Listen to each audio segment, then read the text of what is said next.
Hey Ed, how's it going? Hey Kevin, good. How are you doing? I'm doing pretty well. Cool. What time is it in Tokyo right now? It's like 10. Sorry, what, You 10 got a.m.? me? Yeah, 10 a.m. Yeah, That's not too bad. yeah. Um, let's see. Okay, Austin says he might join a little later, so maybe we should just get started. Here, let me message Howie real quick, but I think he might just be.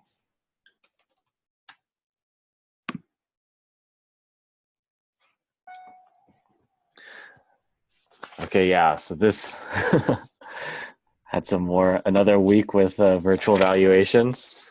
Yep. I feel like I spent I like looked through definitions of virtual valuations. I like still don't think I have a good way to like explain it. I mean, he explains it here as like the um, maximum revenue obtainable from a bidder minus inevitable loss from not knowing valuation in advance. Yeah.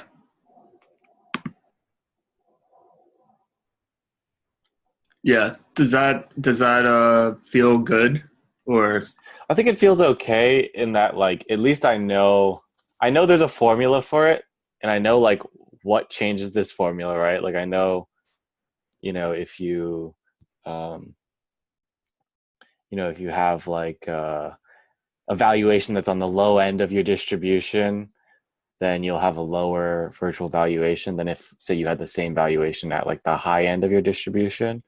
So your distribution affects it. So it's like um it's partially almost a rating of like how your valuation ranks up among like all the possible valuations you could have made. Mhm. Um, hey Howie, Yo, Kevin. Hey Howie. oh you're Hey, pretty quiet. can you hear me? Yep. Oh yeah, I can hear you. Hi. Yeah, so we're just talking about virtual valuations and just like how to think about them. Gotcha. So, question 21. Um, More so just like at a high level, but yeah, we can go through question 21. Oh, okay. As in, I don't want to hijack like whatever you guys were doing. Just No, no, no, no, no. Yeah, yeah. We're definitely gonna go through the exercises. so Um, give me just a moment. okay.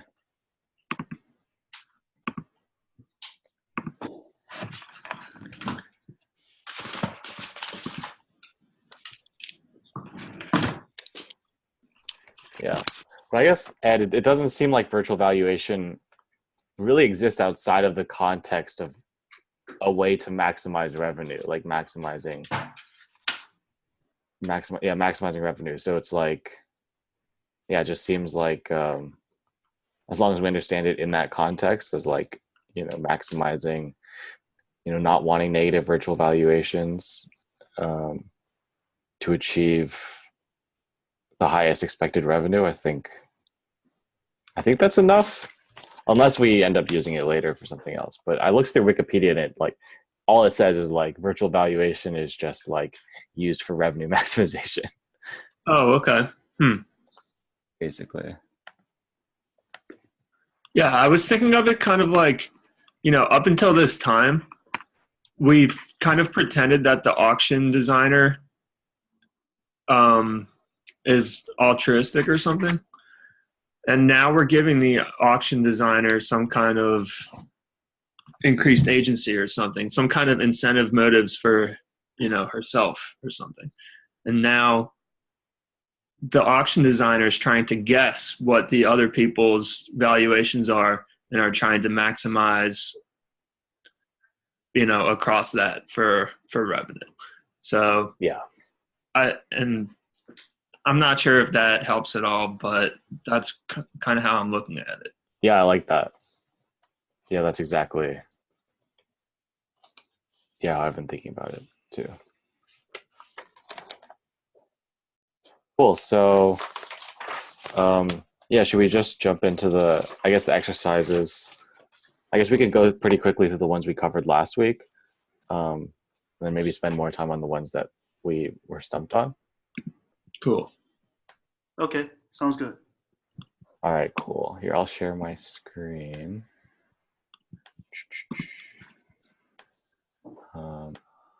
Okay. Let's see. Okay. So, you were able to get to the exercise set, right, Howie? I managed to do like about half the questions. Okay, cool. Did you get exercise 20?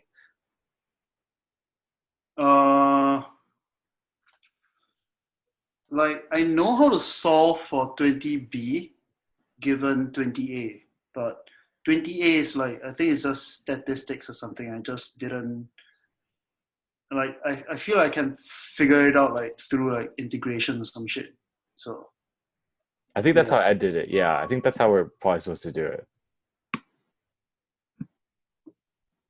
Okay. Cool. Yeah, it was just like, yeah, some probabilities. I'll upload this, I guess, after this session. I think 20A, I kind of took some shortcuts that maybe I wasn't supposed to take. But yeah, for me, 20A was just like the probability of, or the expected value of the minimum valuation is 1/3. So then the expected revenue is 1/3. But I think to get to that first value, you're supposed to do some integration. interesting. Yeah. Let me try to read it. Yeah, sorry, my handwriting is really shitty. I can just, if you want, I could just read it out loud. If that's more helpful.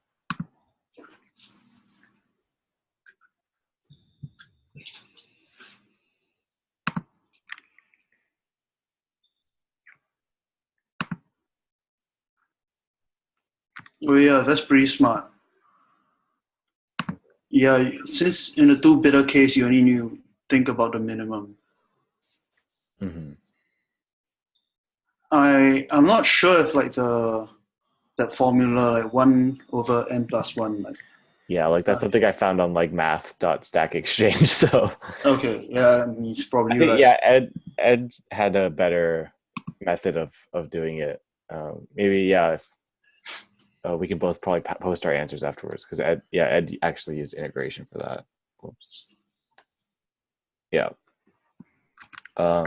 So B was just it was just like pretty simple probability. It was just like you take the probability that the valuations are below the reserve price, and then the probability that one's above, one's below, and then the probability that they're both above, and then you multiply that by the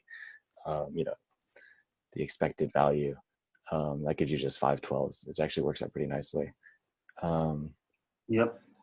So for 21, I think we covered Ed and I both got these answers. For A, it was 2z minus A for the virtual valuation function. Okay, yeah, I got that. That was pretty straightforward, but yeah. And then B was, I actually did this one wrong. It was z plus 1 over lambda. yeah, I didn't do like B and C and Okay. yeah.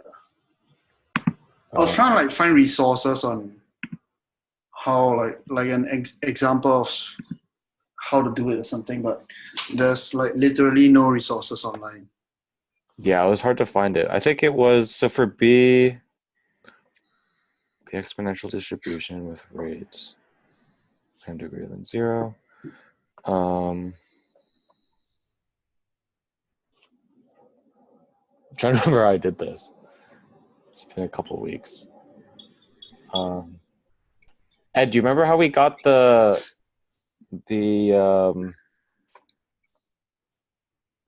distribution function for 1B? Yeah, well, I know we were given big F, and then we took the derivative of big F to find small f.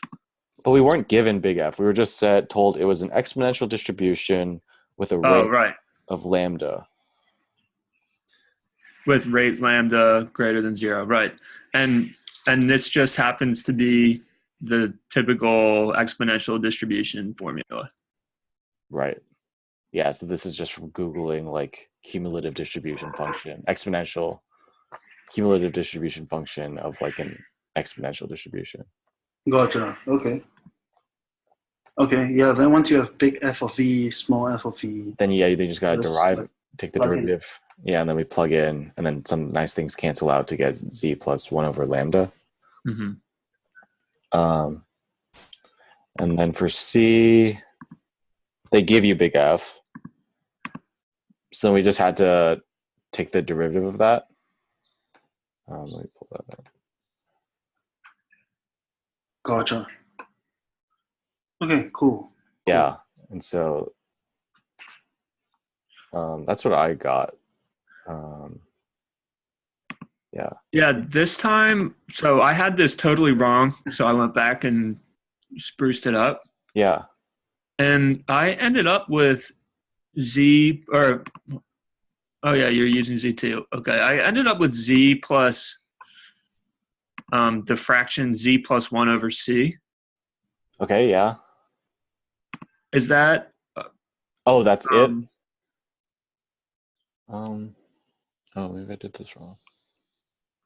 I guess there's a chance that R2 simplified to the same thing.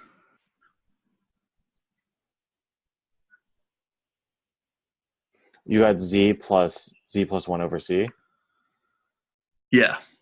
Do you have it on like do you have the document?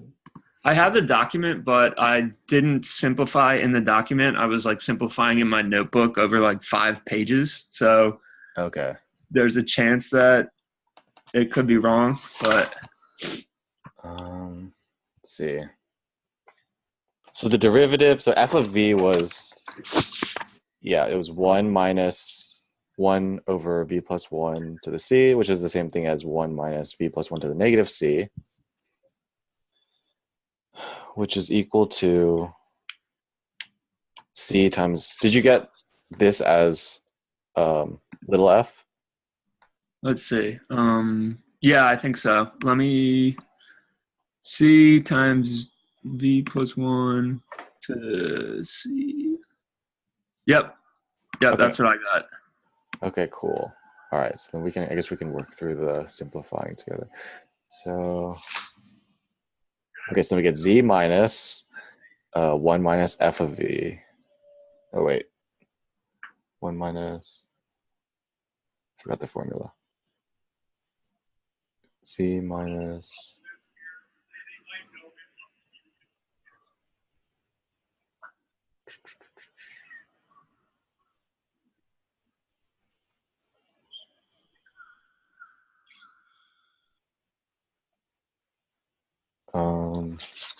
Well, I mean, it's all good. I mean, if one of us just made an that might have algebra been mistake me. or something, I think that might have been me. it might have been me too. Let's see. So it's all good, but as long as it doesn't affect, the intuition behind the next exercise too, because I want to figure that out. Okay. Yeah, let me just check so the virtual valuation function. Oh, it's 1 minus. Okay, yeah, I think I made a mistake because I don't actually think I did 1 minus. Okay. Yeah, so that's actually different. Wait, what's your answer again? We're working on 21C. Right. I just like wrote it out in the. Okay. I got like a really clean answer. So. Okay. Yeah, I think I didn't do the 1 minus here. So this actually these ones should cancel out, and then this should be, yeah, this should be positive, and then so I'll get z minus.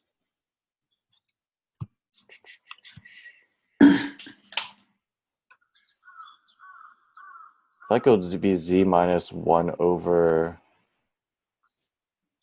cz plus 1.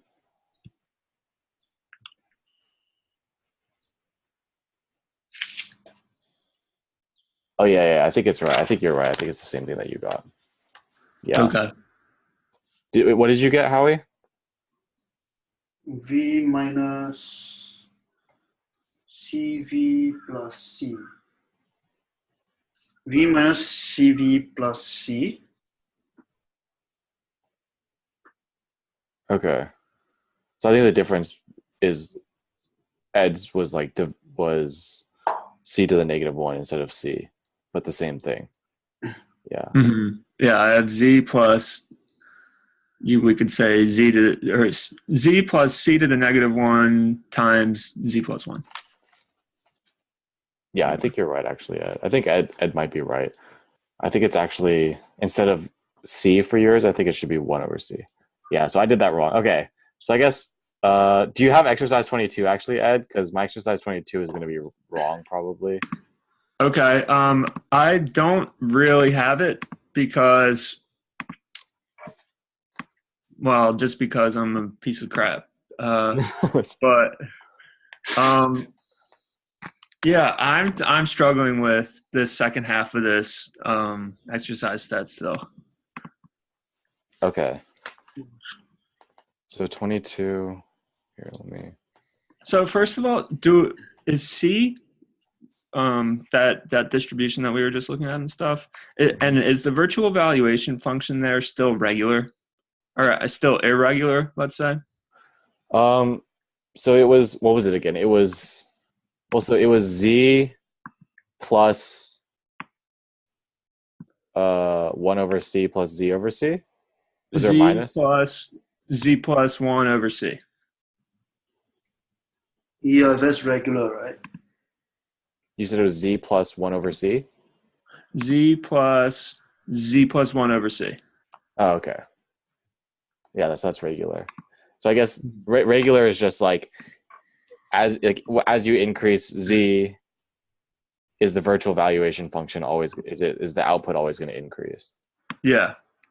So I guess they're all regular, I'm pretty sure.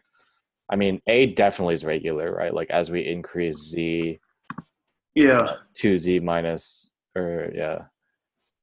A is basically like your regular like uniform function over 0, 1, but Mm-hmm. you have like wider bounds. Right, and then B, B is also regular. Yep. Because we're just adding a constant to it. So yeah, it looks like they're all regular. Okay. And then so for 22, well, I guess maybe I'll just have to redo this on the side. But if C equals 1, we can just do the math. If C equals 1, then it's 2Z plus 1 when we plug it in. So argue that when bidder's valuation is drawn from the distribution, it's not necessarily the case that the expected revenue of an auction equals its expected virtual surplus.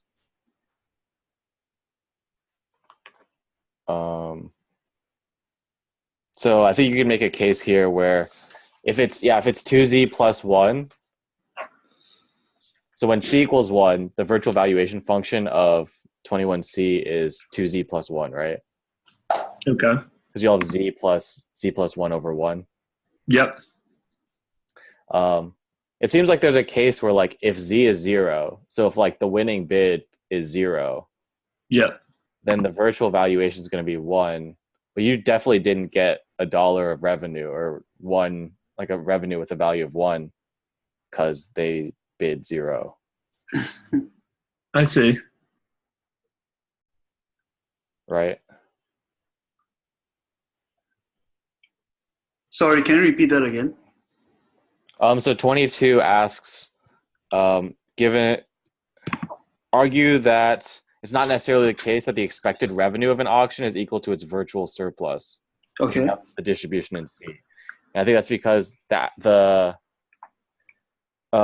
virtual valuation function from Ed, which I think is correct, is Z plus 1 over C. So if C is 1, Z plus 1 over C. Z plus 1 like in parentheses over C.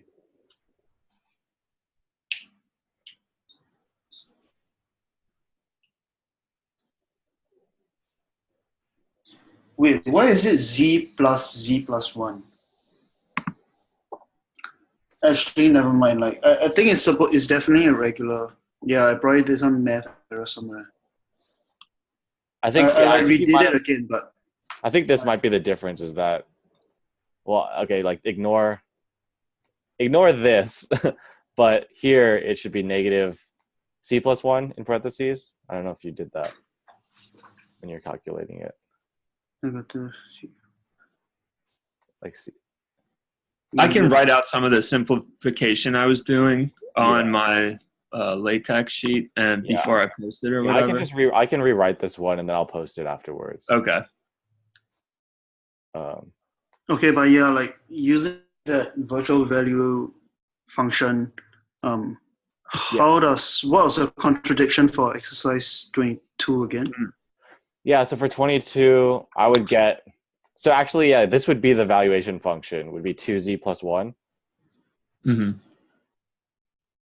So the contradiction that I had was, let's say the winning bid pays $0. The winning bid is 0. You get a virtual valuation of 1. So the winning valuation is, or yeah, the winning bid valuation, same thing. Okay, yeah, okay. It's 0, yeah. Okay, yeah, I see the contradiction. Yeah, so in that case, your revenue would be 0, 1. But you'd think that the revenue would be 1 because the virtual valuation is 1. Yeah, makes sense. But I'm not exactly sure. It says identify which assumption from lecture is violated in this example. I'm actually not sure. I might have to think about that some more, and then maybe we can come back to this at the end if we have time. Let's say that the winning valuation is 3. Then in that case, once you put that valuation through the virtual valuation function, you get 7. Yeah. I think that this is the case of any of the other valuation functions that we were looking at. Like even on, well, not the uniform one, but maybe B, where like, so are we expecting that whatever valuation we put into the virtual valuation function is going to return that initial input?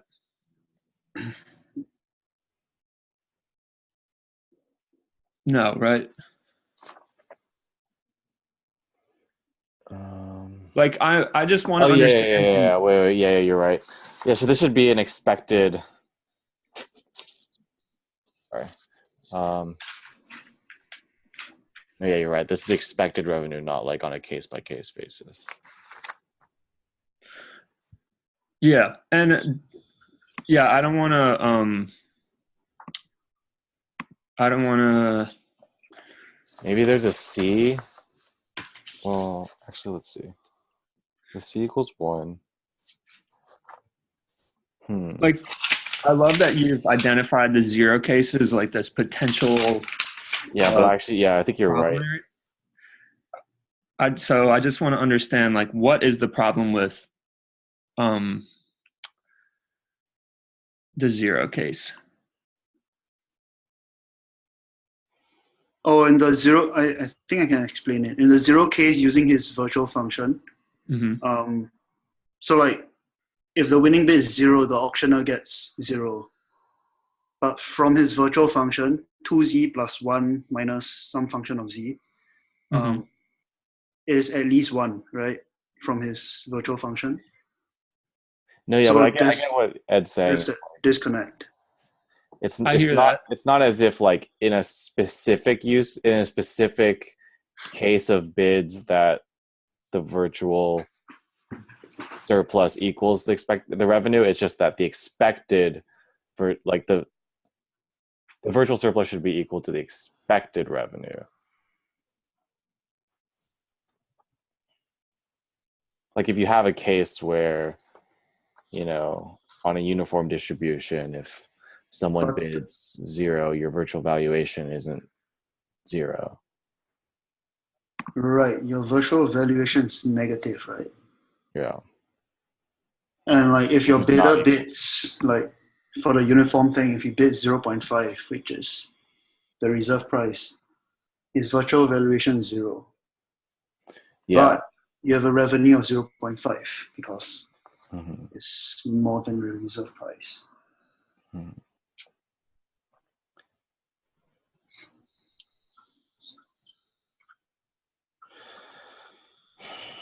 Hmm.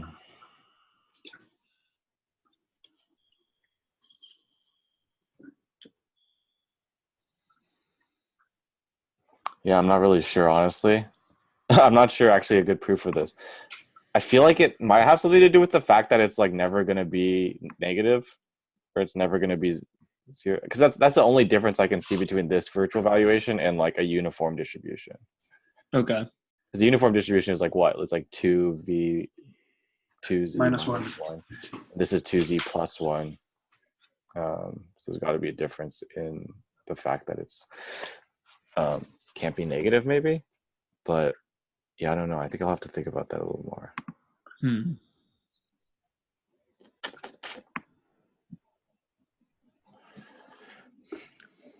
Cool. Yeah, maybe we should talk some more about that. If we Yeah, and I mean it's fine. I don't need to be solid on all this stuff. I'm not even trying to maximize revenue anyway. I'm more in it for like society, man. yeah, the radical exchange movement. Yeah, that stuff. Yeah. Also, what's kind of interesting, I guess a side note is like I read that there's like an article from the guy who was the head of, just like basically auction design for U.S. government auctions, and he was Oh just yeah. like, you don't make optimal auctions. He's just like, you just need to make it as dumb as possible, because like even if you make it optimal, people aren't going to bid optimally. Like people Yeah. just are dumb, and he's talking about people will bid like 1,000 times their valuation on accident. So you just have to build in like, just make it as simple and like dummy proof as possible. And he's like, and then do your best from there to make it optimal. But like, That's an interesting idea.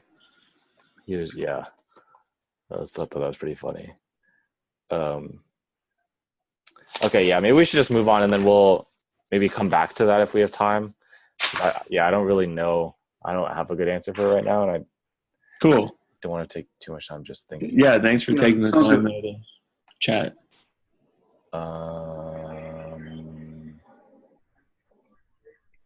So 23. Okay, so 23, I have a better explanation for the answer. Nice. So I guess the optimal auction. If we remember the optimal, what was it, the best auction, if we're just maximizing for surplus, was like we award the K goods to the K highest bidders, and they all pay the price of the K plus 1th bid. Mm-hmm. We do,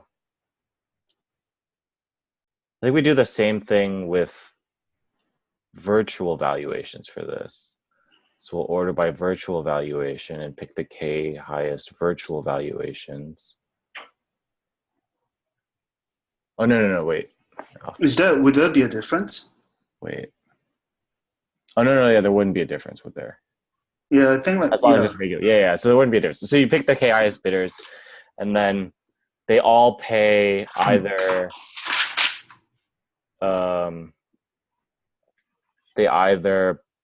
the reserve price if the reserve price is higher, or the K plus 1th bid. And if like let's say the Kth person's bid is less than the reserve price, then they just don't get it. So you might have fewer than K people getting goods. What I have was like kind of like that. I said like, yeah, VCG auction, kind of like a sponsored search. Then you have like a reserve price based on like virtual valuations, which needs to be like above like the equivalent of like 0 in a uniform distribution. Mm-hmm. Or maybe not. Yeah, but basically based on like the virtual valuations, you filter the ones that are below their virtual valuations, then whatever's left, just assign it like from the top or something. And in some cases, like you have you filter out more people than a number of winners. So basically, you just don't sell any items. You don't sell some items. Yeah, exactly. Yeah. Because we're trying to maximize this virtual surplus. And so if someone's bid puts their virtual valuation in the negative, so below the reserve price, then we don't want to include them because then they're subtracting from the total virtual surplus. Yeah. So if I give the kth good to someone at less than the reserve price, then I'm actually decreasing the virtual surplus. So I'm not actually maximizing my revenue. Okay. Yeah, that's what I have. I didn't really have a price rule though. Yeah, you had like the reserve price rule? No, just like an allocation rule. Like we just described an allocation rule, but didn't write down a price rule. Oh, like Kevin, you had the second highest, the K+1 thing, so that's extra detail, I guess. Yeah, I mean the price rule is just you pay the maximum of the reserve price and the K+1th bid. Yeah, I think that's the only way to implement it. Basically. Yeah. I also found someone's answers online said the same thing, so that's good. Nice. College trained me to find people's answers online really well. That was what I was trying to do. And then so for which of the following does the reserve price? So I thought that, just to clarify with you guys, the reserve price, it's going to be, virtual valuation like doesn't change with different types of auctions, right? It's always going to be that same function. So the reserve price is going to be the same function. And it's dependent on the which is just dependent on F. Yeah. So I think that's what I had also. Because we were saying like, if we want to maximize revenue, like maybe the K and the N matters. But I guess if we just think that the reserve price only changes, it's only when so the reserve price is only when the virtual valuation is 0. And the virtual valuation only depends on the distribution. It doesn't depend on the number of people or the number of goods or anything. Yeah, that's what I had. But it's really counterintuitive, I guess. Because the number of bidders, if it increases technically, or maybe you want to implement some other auction or something, it just felt kind of weird. Or if you have too many items to sell, and if you have N items and K bidders, I feel like you just take everyone's money and give them all the goods, right? I don't know. Yeah, it does feel a little unintuitive, but I guess if you run enough of these auctions over time, you're gonna make more revenue. Yeah, I think it's like the theory says it's just F, and I don't know enough to contest that. Yeah. Does that make sense, Ed? I think the reserve price only matters. The distribution function is the only thing that matters for F. I mean, the distribution function is the only thing that matters for the reserve price. Okay. Maybe if you're too liberal with giving out your items, then your auction is no longer DSIC or something. If you have what? No longer monotone. If you have N items and N bidders, and if your design is such that you just give everyone an item, then it's not a monotone allocation rule, right? So maybe that's a contradiction. I think it would still be monotone because you're just going to get it no matter what. Yeah, that's true. Actually, it probably would still be the same function. Yeah. Maybe even more. It actually probably makes more sense in that case because you don't actually want to give it to everyone because what if their valuation was really low? You actually do want to set a reserve price in that case. But from the auctioneer's perspective, whatever item he sells, even if it's below the reserve price, you're he saying still gets revenue. He's gonna get more revenue. That's even if he sells it at 0.1, that's 0.1 extra revenue. Yeah. But yeah, like then, auctioneer doesn't really care about like the value of the item. He just wants to yeah, sell I, as right. many I things think in as that case, it's possible. actually not dominant strategy incentive compatible because then everyone's dominant strategy is to bid zero. Yeah. So then it wouldn't So even yeah, you don't maximize your we wouldn't even be able to count thing. that. Yeah. Okay. Yeah, 24. I honestly, I didn't get to. I didn't. I actually don't understand the difference between 24 and 23. That's what I said actually. I said same answer question mark.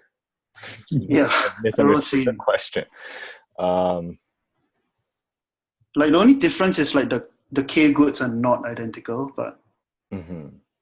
Same as in we run it like we would before, yeah. except we just take the maximum of the reserve price in the calculated price, and they pay that amount. Maximum of reserve price. Wait, sorry, run that again. Like we just run the sponsored search auction like we normally would, except if Your reserve price. yeah, except with a reserve price, and then for each individual person we see yeah if their valuation is above the reserve price. I'm kind Yeah, of curious that's here. I'm kind of curious here if each slot might have its own reserve price. Does that make any sense? Maybe not. I don't think so because the reserve price is just when the virtual valuation is zero Oh, yeah. and everyone has the same distribution. Mm-hmm. Um, wait, Oh, yeah. actually like conceptual question. Is that always the case? Like virtual valuation equals zero? Is that like what we want to strive for? I know that like that's what you want when there's two bidders, but I think so because like if there are n bidders, like we don't want to. Yeah, is we the don't want cutoff to still because we want to maximize virtual surplus. So we don't want to. And virtual surplus is just the sum of all the virtual valuations times like allocation. oh So we don't want to okay, give yeah, someone something if their virtual valuation is negative. So we gotcha, want to gotcha. have this like sort of lower bound reserve price that we set Of zero, basically. of virtual valuation of zero. So we never subtract from our virtual surplus. Gotcha. That makes sense. Okay, yeah, thanks for answering that. Yeah. So I actually do think it is always that. Yeah, like from that like perspective makes sense. And like Yeah. as long as it's greater than zero, you want to include the person if possible. Wait, say that again? If the person has a virtual valuation greater than zero, you'll want to include him if Yes. possible. Yeah, exactly.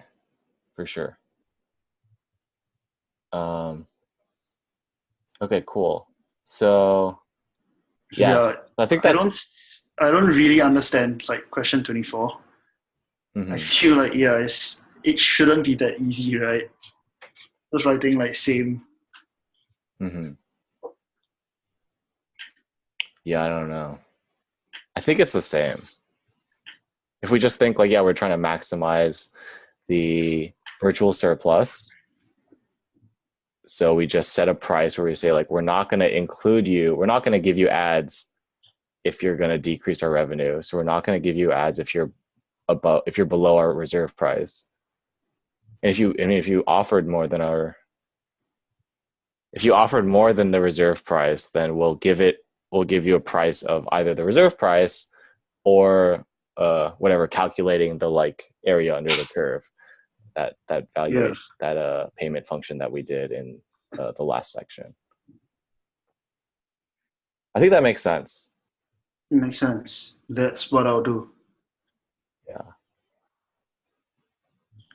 Okay. So for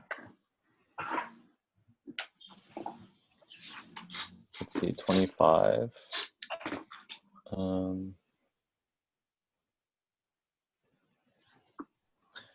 Yeah, we're improving the allocation rules monotone. I thought that this one wasn't actually bad. It was like basically something that we'd already done before. Mm-hmm. Yeah, so I feel like this one was like, we could just say, if we assume that it's not monotone, that means, there's got to be a way where we can increase our bid and get fewer stuff. We'll get less allocation. So I mean, someone who bid more than us got less than us. And because the virtual valuation function is increasing, that means you have this like bigger number times a smaller number, and you're summing that with like a small number times a big number. So you're having So someone with you can like swap it around and get a like exactly. bigger number or something. Yeah, Okay. if you swap them around, it's just better to have a sum of like the pair of the two bigger numbers and the pair of the two smaller numbers. So then that contradicts that it's surplus maximizing. Makes sense. Yeah, we covered Yeah, that. sounds pretty straightforward. Yeah. And then 26 was consider a single item auction where bidder I's valuation is drawn. Okay. Let's see what I do for this one. So it said, give a formula for the winner's payment in an optimal auction. So it's like a single item auction and everyone has their own distribution. Wasn't this kind of covered in a lecture or something? Yeah. Kind of, yeah. Yeah, I actually have in my notes. Your reserve price for each bidder. Then you filter everyone out that has like that's like below the reserve price based on the inverse function of the virtual valuation function. Mm-hmm. Then like whatever like makes it past the cut, you just give it to the highest bidder. I said give it to the highest virtual bidder. Like give it to the bidder who had the highest virtual valuation. I think because the distributions are different. Mm-hmm. So like sometimes you can have a higher virtual value, but it's actually like a lower absolute price. Right. Like compared to someone else. But so like an example would be like if my distribution is uniform over 0, 1, mm-hmm. and I bid like 1, and your distribution is uniform over like 0, 10, and you bid like 6. Yeah. I think I'll have a higher like virtual value function, right? Do I? Mm-hmm. Yeah. Yeah, I have an example here. I don't know if you can see my screen. Where I did the same thing that you mentioned. But like the reason why this is a bad reasoning, but the reason why I picked the highest virtual valuation is because in part B, it explicitly says like, show by example that in this auction, the highest bidder need not win. Wow. Okay, wait.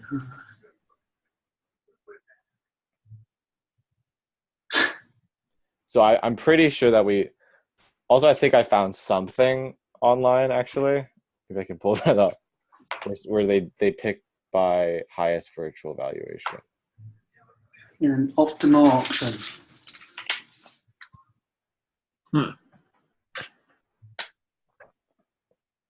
So maybe we can work through this together, because I'm pretty sure that's really strange. I saw an answer that looked reputable, and so I wrote that down so we can look at that, and then maybe we can work backwards and figure out why that's actually the optimal auction. Wow. So okay. Yeah. What they did is, so they order by so everyone's got their own different virtual valuation because everyone has their own distribution. Right. So they have their own virtual valuation function. So we basically compute everyone's unique virtual valuation function. We compute their unique virtual valuations from that. Okay. And then each one has a unique reserve price too. Right. So we take the highest virtual bidder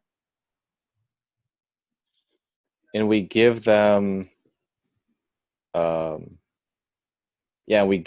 award them the item at the price of,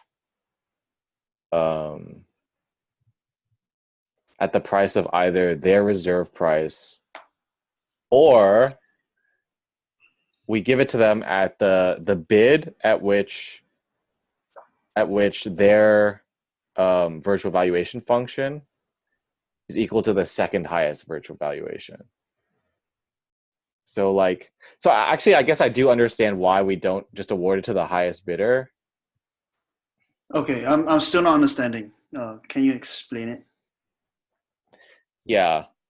Okay. So the way it works is like, let's say bidder. So here I walk through a case. So like you have two bidders. Bidder I has a uniform distribution from 0 to 5. Bidder J has a uniform distribution from 0 to 10. So the virtual valuation function for bidder I is 2b minus 5. And the virtual valuation function for bidder J is 2b minus 10. Okay. And so let's say bidder I bid 4 and bidder J bid 6. So we'll compute their virtual valuation functions, and then we'll give it to bidder I because he had a higher virtual valuation. Right? But that's not an optimal revenue auction, right? Like in this case, they are losing revenue, yeah.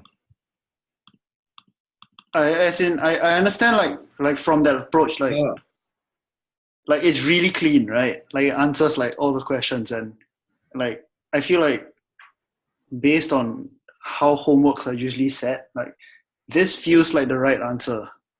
But there's just like that contradiction that in this case it doesn't maximize. Yeah, that's true. So that's actually what question C is like, why would you have this property like where the highest bidder doesn't win, and why would that be beneficial to the revenue? So I guess we'll get to that. But I think at a high level, it boils down to like the only case where this happens is if you have the highest bidder bidding in like the high end of their distribution and the second highest virtual valuation bidding in like a lower end of their distribution. Right. Yeah. So, but like these valuations are just like, what's the word? They're just like, I mean, they're drawn from a random distribution, right? They each have their own distribution. Right. But Each person. It's just a crap. What's the word?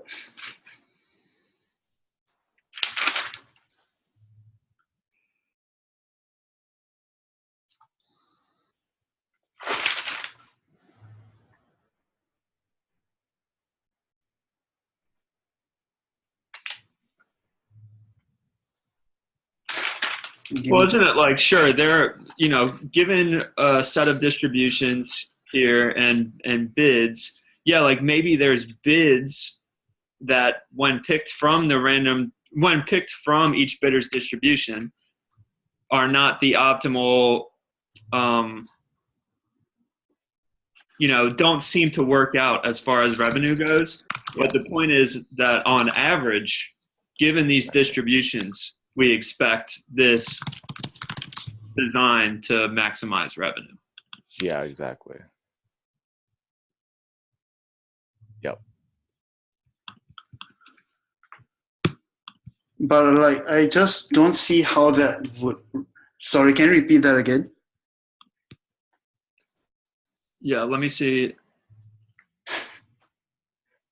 He's basically saying like, there's gonna be cases where this doesn't actually, like, you would have had more revenue with just like a Vickrey auction.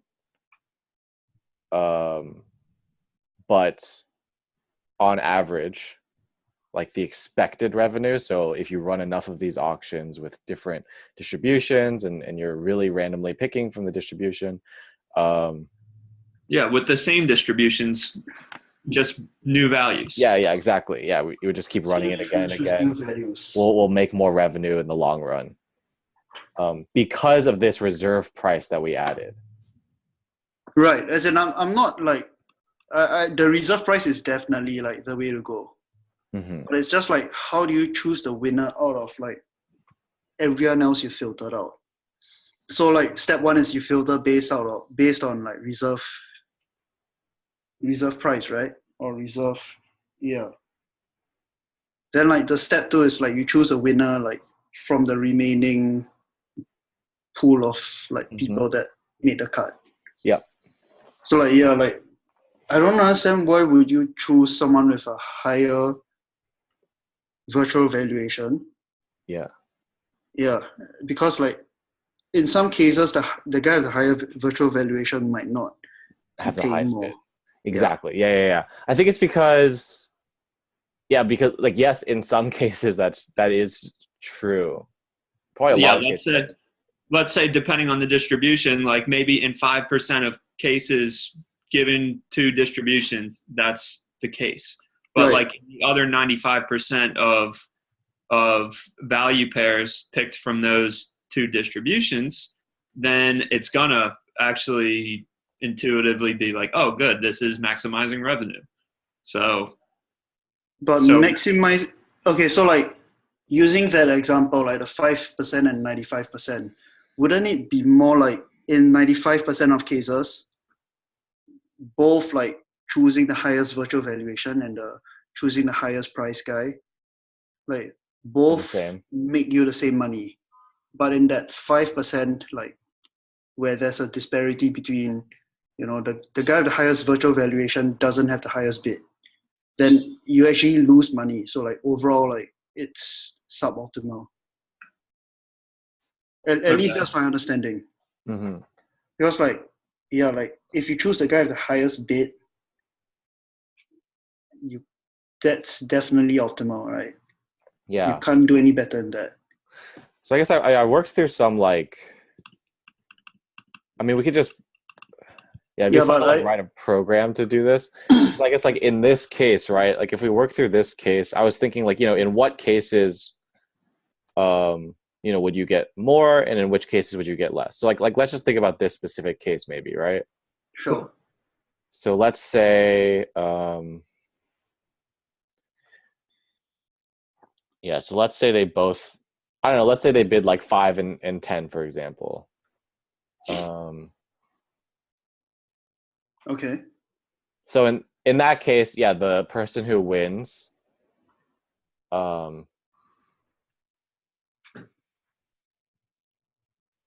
like if you choose it based on price, then the guy that bid 10 should get it all the time. But otherwise, they're tight, and the difference you're supposed to deterministically like settle it or something. I don't know. Randomly allocate it. Here's where I think it does. So okay, so what's the alternative to this? Are you saying the alternative should be everyone has their own reserve price, and we give it to the highest bidder, and we give it to them at either the second highest bid price or the reserve or their reserve price? So like you filter out people that don't meet their personal reserve price. Then those people that are not filtered out, you pick the guy that pays the most.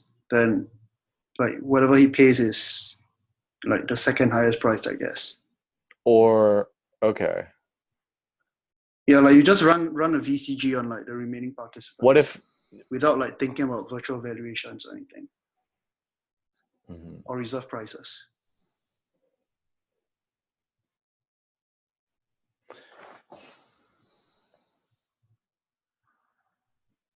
Like a reason why this might not work is, let's say we have like let's say we have a bidder with a distribution from 0 to like 10,000 or something, like a really high. Right. Then he has like, and let's say he has 4999 or something. Yeah, well, let's say his bid is like 11, right? It's like really low on his distribution, but he outbids everyone else, and we give it to him. Wait, well, no, actually, like he gets filtered out, so he right? gets filtered out. Okay. Yeah. So he's so like first you filter out like people that Because he, right. love, then you just run a regular VCG. Okay, yeah. So let's say he gets yeah, like 5,000 or something. Okay, so he just makes the cut. Yeah, so he just or 5,001 or something. He just passes the reserve price. Okay, And you make him pay the reserve price, or do you make him pay the second highest bid? whichever is higher. So he will pay the reserve price. Actually, well, that's a good question. Yeah, I think like the reserve price.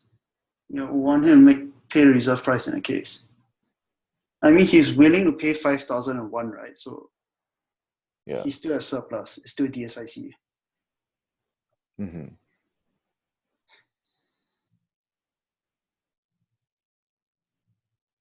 Yeah, I just feel like that's a setup that's optimal. But like, if we go with that, like B and C are basically impossible to answer. I feel.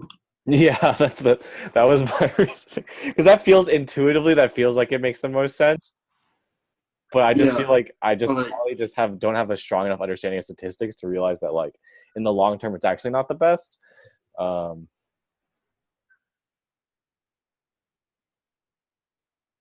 that would be an interesting thing to prove. To prove, yeah, that by ordering by highest wait, bid. because like what I'm describing is actually like literally like what he says an optimal option is when you have Well, actually, this is like from lecture 6, right? Like he literally describes like if you have a bunch of dudes with like different distributions or something, that's the option you run. he says you do Like that. You give it to the highest bidder. yeah. Really? Where's that? Unless I wrote it down wrongly. It was right before when he started talking about the auctions where the distributions are not known to the sellers.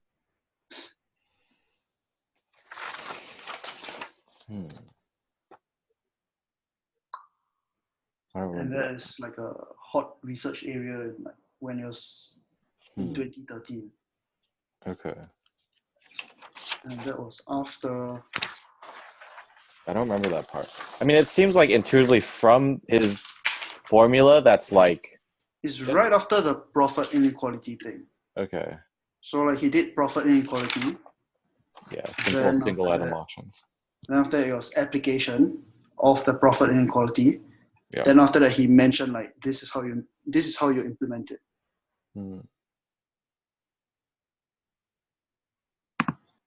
I might have copied down wrongly, but I feel like it's yeah. But I think why don't we just continue with like the rest of our questions, just in case there's no time or something. Okay, yeah. We can always like double back when yeah, give us some time to think and stuff. Right. It makes sense to me that like an optimal auction wants to maximize revenue.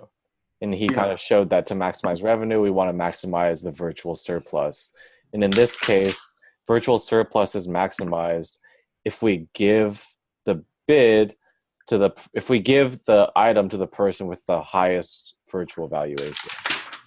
Okay, yeah, that train of thought makes a lot of sense. So like, yeah, I guess when we go through examples, it gets hard.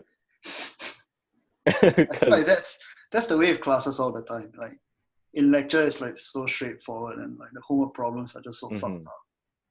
But the other part that I guess we didn't cover that I think might change this line of reasoning is that we don't pay the second highest bid.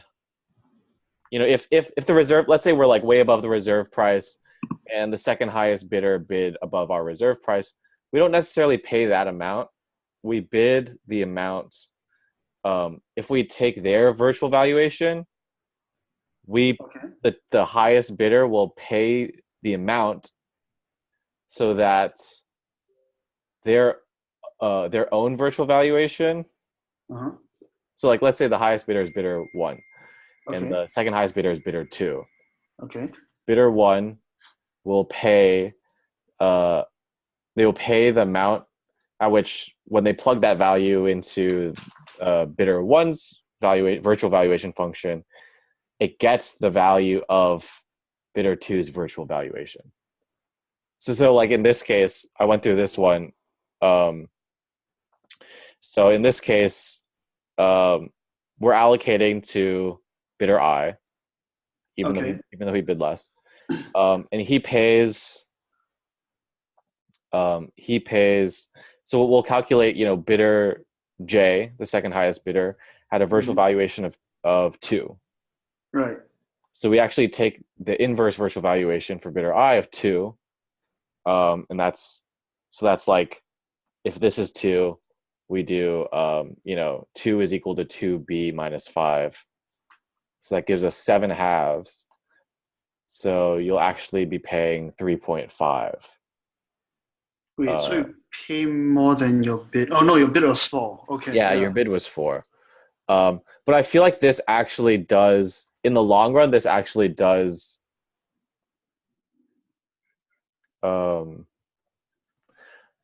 like, there's a high probability that the person with the highest virtual valuation is the person who has like a distribution that's going to include higher values. Like, there's a higher probability that the highest virtual valuation, in this case, there's a higher probability that the highest virtual valuation, the person who wins the bid, is bidder J and not bidder I. There's a higher probability of that. Right, because he just has like access to more values or something, I guess. Actually, wait, actually, no, it's not, is it? Yeah, I think no, it is. Wait, you have an equal chance to draw like above and below, though, isn't it? but every single time that, yeah, no, like, but yeah, you can draw like 10, I can draw negative 10. You have like equal probability, like either way. There is So still like if bidder I like has a virtual valuation of 1, yeah, bidder J has, yeah, actually I think it's like higher. there is a higher probability, There is a higher, yeah. Because like, yes, they're 0 at the same time, but yeah, like when bidder J bids 10 and bidder I bids 5, for example, bidder J will win. Yeah. It's 10 versus 5. Yeah. So there's a higher probability that this guy will win, right?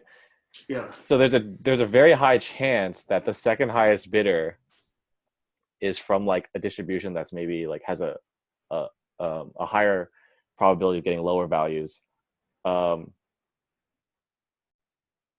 you'll actually get like, you might get the case where you're taking the second highest bidder's bid and you're like upping it, you're increasing it, because you're like mapping it onto a distribution that has larger values.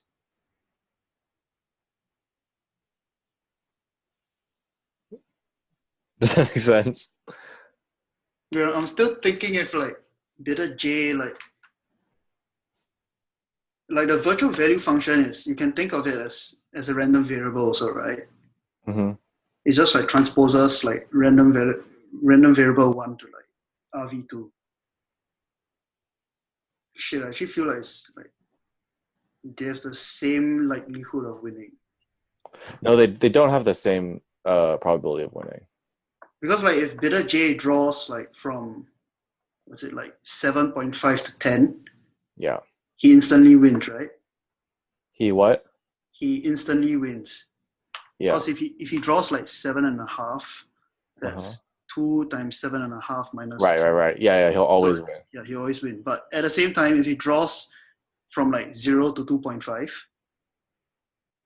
it's like below negative 5. So he always loses. Oh shit. Maybe you're right. I think you're right. Oh shit. Yeah, because it's like centered around 0 or something. That's why. Yeah. Kind of. Yeah, this is rough, man. Okay, how about like we just take a break from this question? Because this question is like, it's so weird, because like I'm like very confident this is right. Like, and I'm confident that I feel the exact same way. Like he knows, like, yeah, he's said that this is true, that the highest bidder doesn't win. Yeah. No, It but just like doesn't feel right. he didn't mention that like the highest bidder might have a positive virtual valuation. What do you mean? So like how I understood it, how I understood like that, like how he presented it was, like say you have like bidder one, he draws a value from like 0 to 10,000. Okay. He draws 4,999, Okay. and like we filter him out, right? Yeah. But if everyone else's like their like uniform function goes from 0 to 10, Yeah. then like 4,999 is like the highest bid by far. Mm-hmm. So like yeah, the highest bidder doesn't necessarily win because like Wait. we filter him out. But Wait. now it says like positive virtual valuation, so Yeah. you can't Yeah. filter him out. Yeah. So. Yeah, and like I know what you mean. Like I feel like it's easier to like take whatever you have and try to argue why it's optimal, Mm-hmm. rather than like taking like what like we at least I feel is like the optimal like auction and try to like find part B and C for that, because I don't think you can find like part B and C for like Yeah, you can't find a part B for that. yeah. Okay. Yeah, it's just like really hard to reconcile, I guess. And All right, I'm gonna keep thinking about this. I might send him an email because he actually responded to the first email I sent him, so maybe he'll like point us in a certain direction for that. yeah, sounds good. Anyway, I'm gonna use the washroom. I'll be back in like 1 minute. Okay. I'm gonna turn on my light real quick.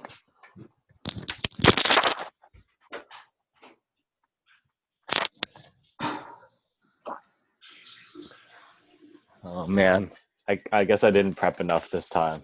Still, I still it's getting this is hard. It's getting out of the range of like intuitive things. They're running out of like real world examples to really run through. Mm-hmm. It's very theoretical.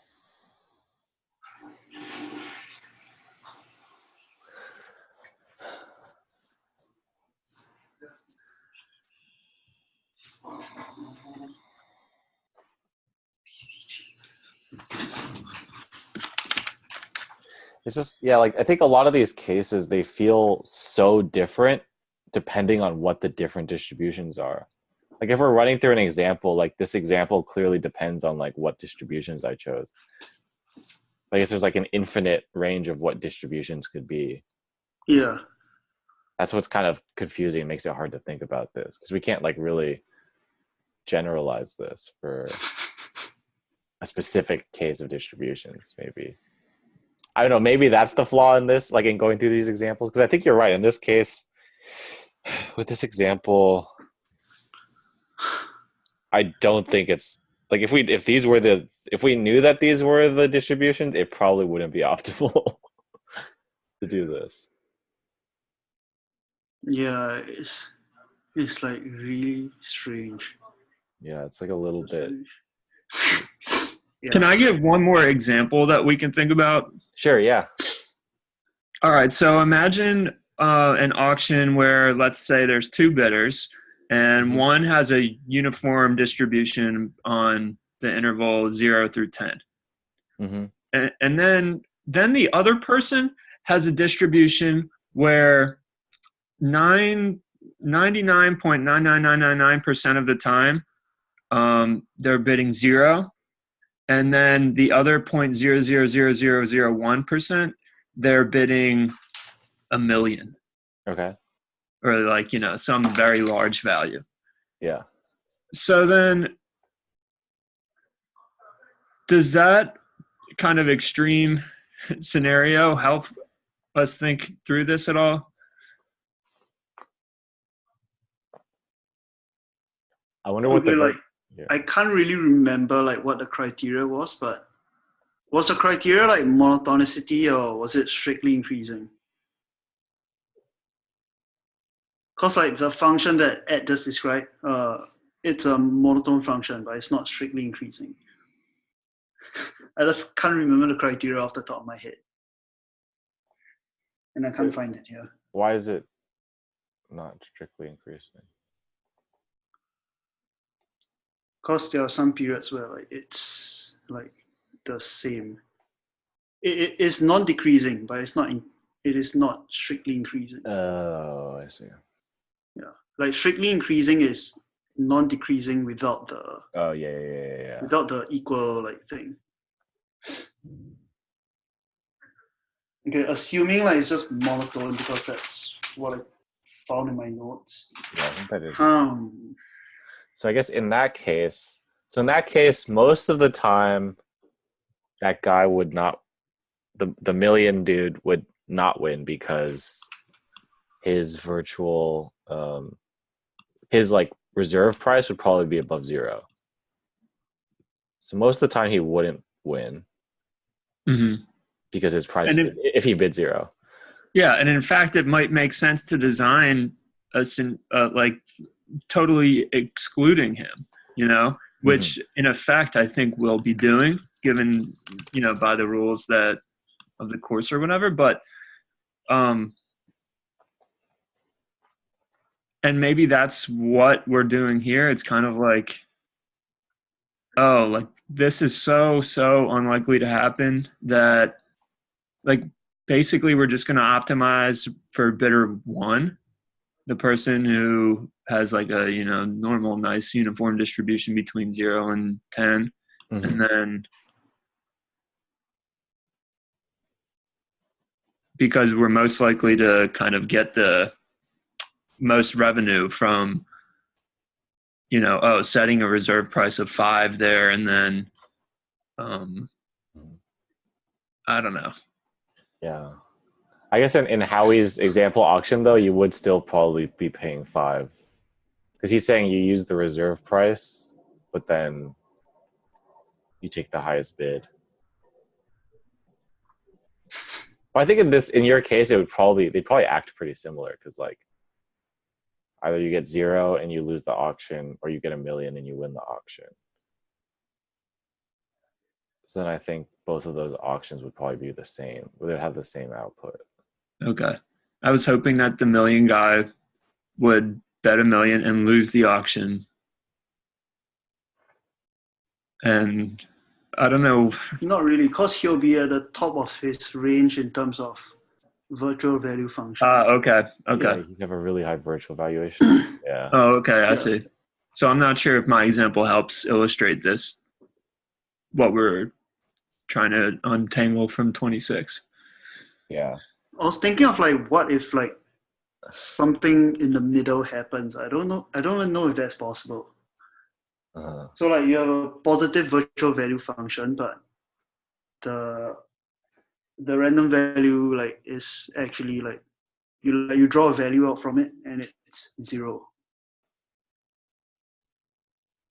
Okay. Like, does that happen? Wait, say that again? So like, okay, With the whiteboard. so your distribution is kind of like this, right? This is 1. Okay. Yeah. And this happens like 99.999. Yeah, so this is your CDF. Okay. And when you so like say you draw like a 0 from like here, like does it matter that this position is like greater than 50%? Like, yeah.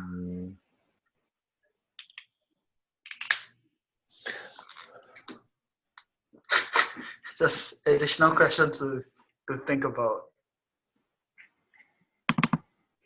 I feel like it would change. It would change if that line you drew on the bottom was like had a very like low slope, like it actually is increasing, but very, very slowly. Then I'd probably would matter. Otherwise, if you're actually bidding, if your valuation is 0 and if your valuation is 0 at that point, then your virtual valuation would be the same. Right. So you mean like if it's like something like this? Yeah, exactly. If it's something like that, then actually it would matter. Okay. Yeah.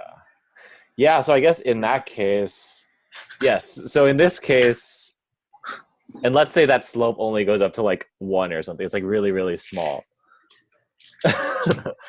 then yeah, so then in this case you would have you would have cases where let's say you're at 50% or something, or let's say You're like past 50%, but yeah, but so they bid really low. In that case, the person with the 0 to 10 distribution, if we're going with Howie's auction, the person with 0 to 10 would just pay the reserve price of 5, because they would pay 5, or they would pay what is that, like 0.7 or something. So they pay 5. But in this version of the auction, they would pay whatever that value is, the virtual valuation of that. So let's say the virtual valuation of that is like fairly high because it's actually on the high end of the distribution. Then maybe the winner would actually be paying more than 5. They would be paying like 7 or something. Yeah, like this is like a very interesting like distribution to think about, I guess, because like so far we've only dealt with like uniform functions. So like I'm not even sure if like the thickness here, like whether it's like this like 0 to whatever that like counts towards the virtual value function, or maybe like you need like 50% of the area or something, I'm not sure like how to think about like virtual value functions. Yeah, it's kind of confusing, I guess. Yeah, it just feels like this question depends on what your different distributions are. Yeah, like maybe we need a regular distribution of a set of distributions. wait, but he did say in like the question itself, like 2 bidders with valuations from different uniform distributions suffice. So we can just play around with random, and supposedly we could find like something from there. Yeah. From different uniform distributions. Actually, hold on. What if you have a uniform distribution of like 7 to 9? Actually, I don't think that'll make a difference. Like 0 to 2 versus 7 to 9. No, I don't think it's a difference. Yeah, here. How about let's take a look at 27, and then we can. I'm gonna write out like a bunch of examples, and I'll upload them, and then hopefully we'll see a trend of like the auction picking the highest virtual valuation being better, maximizing more, like making more revenue. Sounds good. Because if we could just like roll some dice and then like just do some practice things, and then like maybe if we do like 10 examples, we'll see a trend of like, okay, like intuitively maybe it's better. Hopefully we'll see that. Yeah, it's just like, I don't know. I think like your way is correct, but it's just like you need to find a way to like argue it, I guess. It just feels it feels weird with this. Yeah, I'm just playing devil's advocate. No, I appreciate it. Yeah, that was. Let's definitely look at some more examples, because I'm not convinced either that it's right. Maybe Tim's wrong. Maybe we're the new experts on algorithmic game theory. We deserve. Why don't you suggest that to him in your email? Hey man, I think you're wrong. I'll just send him a picture of the whiteboard. Just like send him like a draft of a paper or something. Like, yo, we rolled some dice and like we think you're wrong. Just intuitively, abstract is intuitively we prove that this feels better. And like we actually tested it out with like dice. Maybe like include some MATLAB code or something. Like yeah. Okay, so yeah, I'll do that after this session. Yeah, because now I'm really, really curious. So I will do that. So I guess in the last 10 minutes, should we look at 27? I think. Yeah, I'm not like. I think I know the general way they're trying to do this, but I don't think I did it right. I think I understand the general like format of this proof. At least, and wow.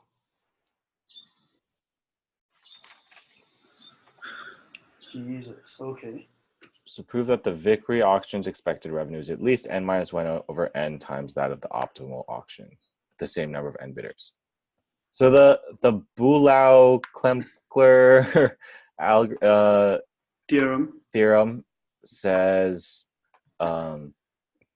they say that a Vickrey auction with n plus 1 bidders has an expected revenue that's greater than or equal to the expected revenue of an optimal auction with just n bidders.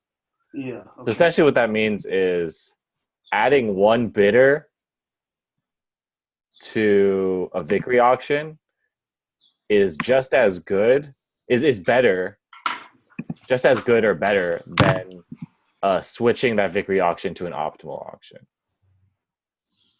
Yeah. It's almost like saying, let's say Google's running a Vickrey auction. If they just get one extra person to bid, they'd actually make more revenue. Like if they just got one extra friend to join in, they'd make more revenue than if they like redid their code to like make it an optimal auction. So I said like, so we can take that and then just say like replace n plus 1 with n and then replace n with n minus 1. We just subtract 1 from this. So we can say that the expected revenue from n bidders of a Vickrey auction is greater than or equal to the expected revenue of n minus 1 bidders for an optimal auction. Right? Yeah.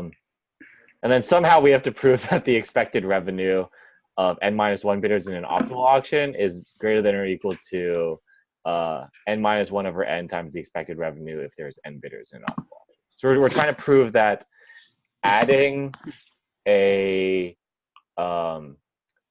new bidder to an optimal auction only improves the revenue, expected revenue, by 1 over n like percent basically.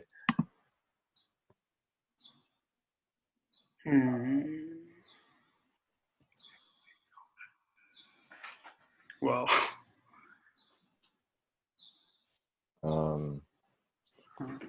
So I said this is. Oh yeah. I think okay. I didn't like really write this out fully, but let me try to find this. So the expected revenue. Okay, well the expected revenue, we have the formula of the expected revenue is just the sum of all the virtual of allocation times virtual valuations. It's just the virtual surplus summed up from 1 to n. So if we have a summation from 1 to n minus 1, and a summation from 1 to n,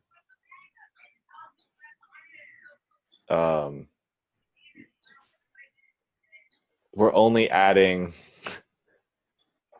we have like a summation of like virtual valuation times allocation, right? Okay.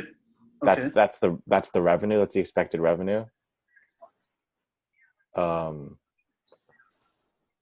If we add 1 to n, then we're just adding 1 like virtual valuation times allocation. And because they're all from the same distribution. I don't know. I was going to try to reason like because they're all from the same distribution that like I said like adding virtual valuation, a new virtual valuation times allocation is equal to 1 over n times like the expected value of the sum from 1 to n of that. Yeah, I don't know if that makes sense. I kind of just worked backwards from this, but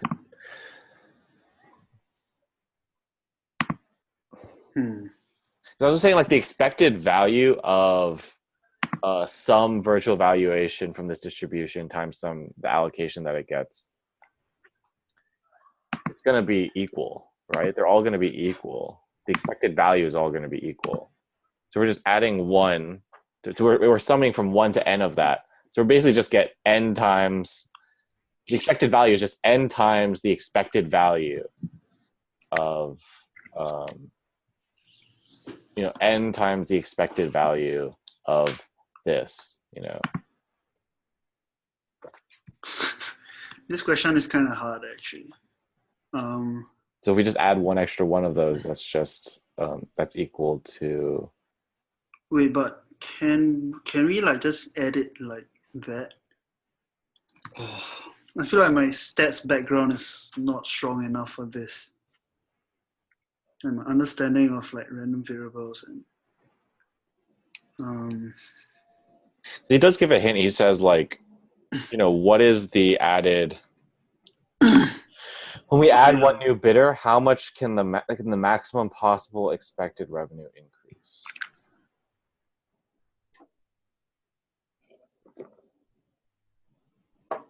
Okay, so like, yeah. I said it increases by 1 over n times whatever it was before. 1 over n times. Because we're summing from 1 to n of like we're taking the sum from 1 to n of like the expected values of like any given virtual valuation function, virtual valuation of vi, and then the allocation xi. Right. Okay, that makes sense. Yeah. Basically, it's the maximum, right? So yeah. So if we sum that up, that's just n times that.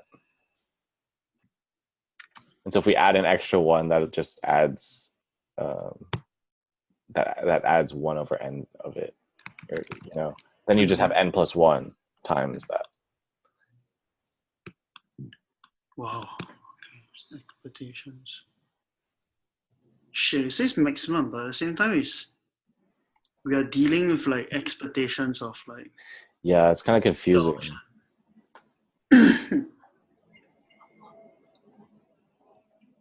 You know what? I feel like what you found in like the.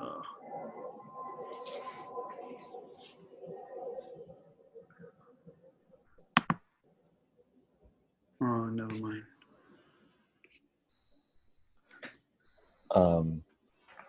Yeah, like the expected values, the expected value of any of like virtual valuation of I, they're all going to be the same, right? They all have the same expected value because they're all in the same distribution, right? Okay, let me try like changing it up a bit and like not sure if you're on the same page, but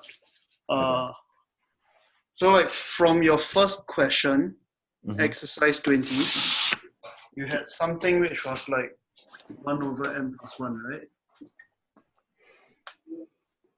The minimum is at least 1 over n plus 1, something like that. Minimum of 1 mu of 1 out of 2 RVs. So like using this, the converse is also true, right? The maximum is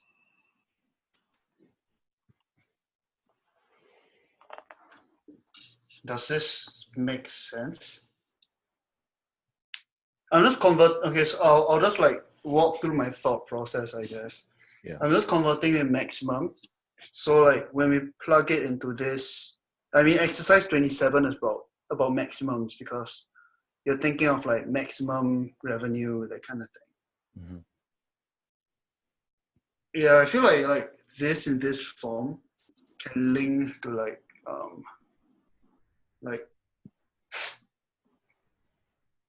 so like for the optimal option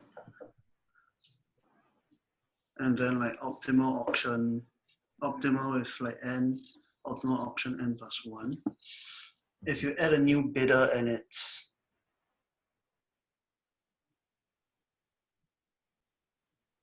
okay. Weekly option. Wait, yeah. I think this is like the correct thing. So like let's say this is like I don't know, like xn. Just say it's xn.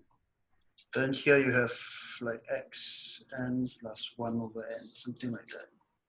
No, it's off the screen. But this is greater than this is. Can you tilt your webcam down a little? Oh, my bad. Can you see it? Yeah. Am I not on the? Okay. Yeah. Perfect. Yeah. I was just like trying something else, I guess. But you have to link this to a VCG though. Damn. Well, like maximizing expected revenue is the same thing as maximizing virtual surplus, right? Yeah. And so if we add a new bidder, I think it's like the same. Like you have the same allocation, right? But we have the same like. Wow. I actually have no clue like how to do this, to be honest. like, doesn't it seem like if we like to maximize revenue, we maximize virtual surplus. Right. And virtual surplus is the sum from 1 to n of virtual valuation times allocation. So if we just take that from 1 to n plus 1 instead, that summation is going to be it's going to be n plus 1 over n times the previous one.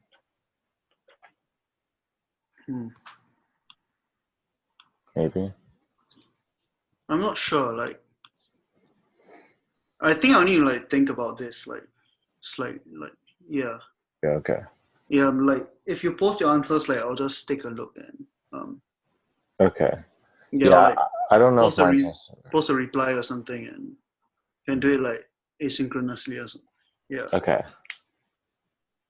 Oh yeah, we could talk about it I more. don't think I'll be able to figure it out right now. Yeah. After amount of like brain power expended on. Okay. Yeah. Well, let's definitely question. do.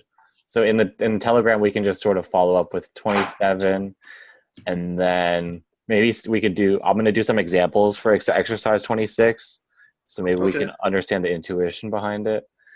And then, okay.